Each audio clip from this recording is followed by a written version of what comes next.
Et l'album de chansons de l'année, effectivement, pour MC Solar, Claude MC. Claude, bonsoir. Bonsoir. Mais alors justement, qu'est-ce qui se passe là? Album de chansons de l'année, moi je me disais, MC Solar, c'est un rappeur. Oui, mais on écrit de temps en temps, alors on passe. Le rap chante de plus en plus d'ailleurs, je me rends compte. Et puis je crois qu'il y avait tellement de rappeurs qu'on a dû exploser les catégories. C'est un peu ça justement qui marque ces victoires cette année. Sur 12 catégories de nomination, eh bien, il y a 6 rappeurs dans chacune des catégories. Ça veut dire que le rap se démocratise? Ça veut dire que la musique se mixe, parce que j'écoute, je sais pas, par exemple Eddie de Préto, on ne sait pas exactement où le mettre, mais moi je sens que c'est une espèce de... c'est un rap... Oui, mais en tout cas, c'est démocratisé. C'est vrai que ça a bien 30 ans, cette musique. Et les gens grandissent avec, alors on ne sait plus exactement où la mettre. 1995, c'était votre victoire, je crois, ta victoire. C'était la première fois qu'un artiste de rap avait l'artiste-interprète masculin de l'année. Là, cette année, sur 3 nominés, il y a 2 artistes rap qui concourent pour ce titre suprême. Ouais, et je trouve ça extraordinaire.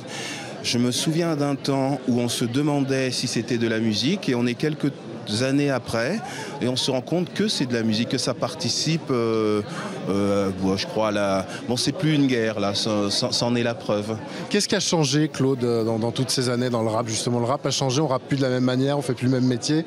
Ça chante de plus en plus, ce qui n'est pas mal. Moi j'aime, comme on appelle ça, l'évolution, le darwinisme musical, quand des gens apportent autre chose. Alors ça chante des fois avec de l'autotune, quelquefois ça chante, mais c'est super bien, quoi. Moi j'ai vu par exemple les jeunes Big Flo et Oli passer de morceaux rap New York à des morceaux un peu chantés à des influences françaises, et je trouve ça bien.